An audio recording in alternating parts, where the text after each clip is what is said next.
Welcome back, everyone, to the deep dive. We are absolutely strapping in today because we need to talk about Sao Paulo, the sprint qualifying at Interlagos. Wow.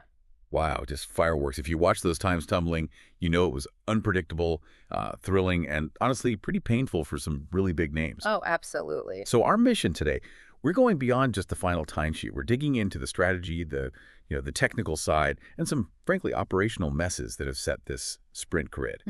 We want to understand the why behind these shocks. And you have to remember the context at Interlagos. It's always tricky. The track itself, it's famously bumpy, lots of elevation changes. And then throw in the C4 soft tire compound, which, well, nobody was completely sure about. So it was a real tightrope walk for everyone. And the big stories that came out of it, well, you've got McLaren and LANDO Norris just nailing it. Then this huge performance from KIMI Antonelli. Yeah, amazing. And then maybe the biggest shock, the struggles of Verstappen, Hamilton, and Sainz, champions just not finding the pace when it mattered. Okay, let's start right at the top then. McLaren. They look like the benchmark at the moment, don't they? Lando Norris gets that mini pole, his first sprint pole this season. His second overall mini pole, yeah. Right. And even he said it wasn't easy. He described it as more difficult than expected, particularly figuring out when to really push on that soft tire. But, bottom line, he said they did the job. They absolutely did. Maximum points potential there from qualifying. McLaren just looked dominant. Norris P1, Oscar Piastri P3, solid. Although there's an interesting little note about Piastri saying he seemed maybe unclear or unfocused even with P3. Oh, really? Yeah, which kind of suggests maybe there's even more pace in that car if they get everything absolutely perfect. It speaks volumes about how good that package is right now. Okay, but McLaren doing well. Maybe not a total shock given recent form. The real jaw-dropper was who slotted in between them. P2, Kimi Antonelli. For listeners maybe not following the junior ranks super closely, this kid is talked about as like a generational talent. And bang, P2 in his first, well, one of his very first F1 qualifying sessions. It's a massive statement. You just can't overstate how impressive that is. And look how close it was. He was only, what, 69 thousandths off Norris? 69 thousandths. It's nothing at this level. Exactly. Like one slightly better corner exit and he could have had it. And it shows how tight that front group was, Norris, Antonelli, Piastri, and then George Russell and P4 all packed together. Yeah, the top four covered by barely anything. Shows a real convergence maybe on the C4 tire. Could be. Or just everyone pushing to the absolute ragged edge. And speaking of tight margins, Russell in P4. The gap back to P5. You ready for this? Go on. 1,000th of a second. 0.001. Huh. That's not a gap, that's just timing variance.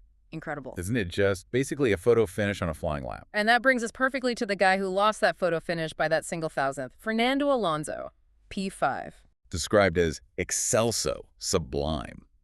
I mean, P5, missing the second row by that much. Yeah. Vintage Alonso. It certainly looked like it. But is it just him wringing the neck of that Aston Martin? Or is the car genuinely better here? That's the question, isn't it? What's the feeling?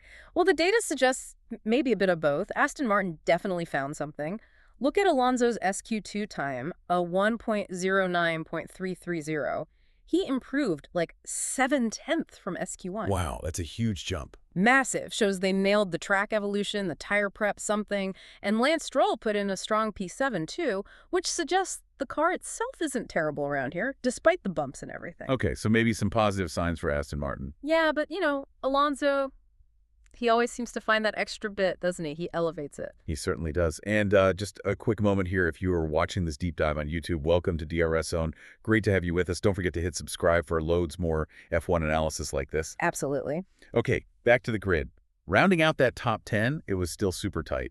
Nico Hülkenberg grabbed P10 for Haas. Solid again from Hulk. And then you had Leclerc P9, Isaac Hadjar also in that mix. Oh, and we should mention Ollie Bierman again for Haas. Yeah, good run from him. Making it into SQ2 after that great result in Mexico. Yeah. Shows good consistency. But look, the midfield fight is always intense. The real story, the drama, it happened further up, didn't it? With the big names stumbling. Yeah, this is where Interlagos really bit back. The pressure cooker environment, it just seemed to create chaos for the guys usually setting the pace. Right. Let's dive into that chaos zone. Max Verstappen, P6. I mean, for him, that's a really poor qualifying, especially in a sprint format he usually owns. It's basically a disaster by his standards, and his reaction told you everything. He was apparently furious on the radio. What did he say? The reports used pretty specific words. The car was totally unconducible, even suggesting it felt broken. Whoa. Unconducible. Yeah. What does that actually mean on track for a driver like Max? Like, is it just massive understeer or the rear end stepping out over the bumps? What are we picturing? It usually points to a really fundamental balance issue. Maybe aero, maybe suspension.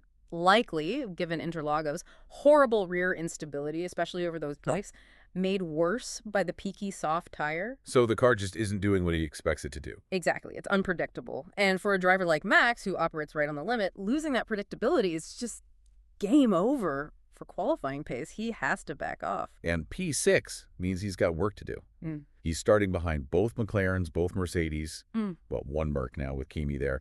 He'll have to fight hard to avoid losing points. Oh, absolutely. Damage limitation mode already. Okay, now, Ferrari.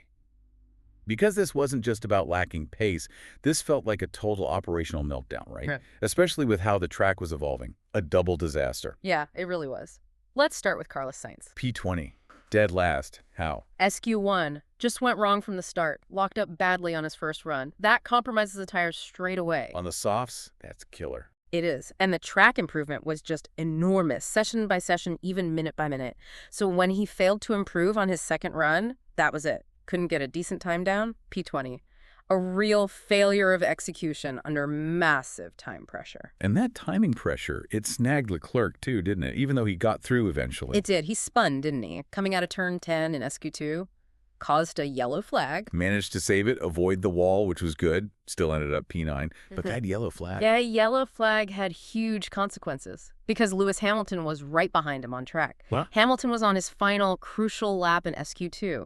Needed to improve to get into the top 10, sees the yellow for Leclerc, has to lift. And that's his lap ruin. Lap ruin, time gone, P11, eliminated in SQ2. For Lewis Hamilton, that's...